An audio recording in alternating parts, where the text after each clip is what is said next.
Current బాగా చేసి ఏడాది అర్థం నుంచి 24 గంటల కరెంట్ ఇచ్చిన రైతాంగానికి మీరందరూ సంతోషంగా నడింట్లో పడుకొని పంటలు పండించారు. పాములు గర్వంగా తేలు గర్వంగా బాయిల కాడికి పోలే. కేసీఆర్ పోగానే కేసీఆర్ గవర్నమెంట్ పోగానే కట్కేసినట్టే బంద్ అవుతుంది ఆ కరెంటు. నేను 9 ఏళ్ళు ఇచ్చిన కరెంటు ఏం రోగమైంది? ఏం దానికి ఏమైనా మాయ రోగం వచ్చిందా? యాడికి బాయే కరెంట్? ఎటు బాయే? దద్దమ్మల రాజ్యం ఉంటే గట్లనే ఉంటుంది. చాతగాని చవటల రాజ్యం ఉంటే గట్లనే ఉంటుంది. వాళ్ళు ఉన్నంత మాత్రాన మనం నర్వస్ కావద్దు. ఎక్కడికక్కడ నిలదీయాలి. ఏమైందా బిడ్డ నా కరెంట్ అని అడగాలి. ఇవాళ నేను ఒక మాట కుల్లా చెప్తున్నా.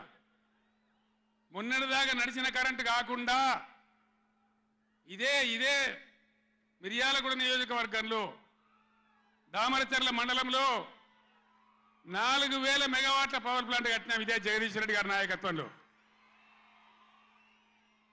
అయిపోయినాయి. 80% పనులు అయిపోయినాయి. 90% అయిపోయినాయి.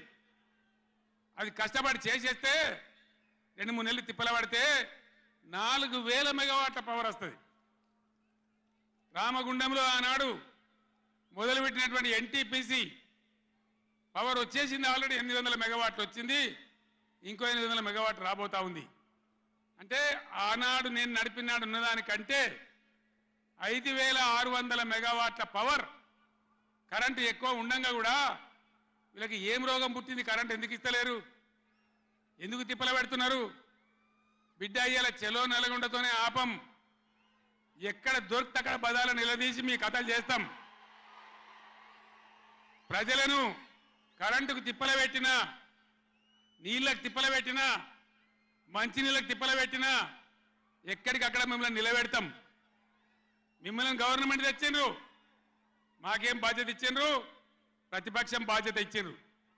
మిమ్మల్ని నిలదీసే బాధ్యత మాకు ఇచ్చిండ్రు. కాబట్టి ఎక్కడికక్కడ మిమ్మల్ని నిలదీస్తాం తప్ప వదిలిపెడతామనేటువంటి దానిలో ఉండొద్దు. ప్రజలకు తప్పు చేయొద్దు. నేను హెచ్చరిస్తా ఉన్నా ఈ రాష్ట్ర ప్రభుత్వాన్ని. ఏ విధంగా బీఆర్ఎస్ గవర్నమెంట్ ఇచ్చిందో వెంటనే కరెంటు పునరుద్ధరించాలి. ఆ విధంగా మొత్తం రాష్ట్రానికి రైతాంగానికి కరెంటు ఇవ్వాలి.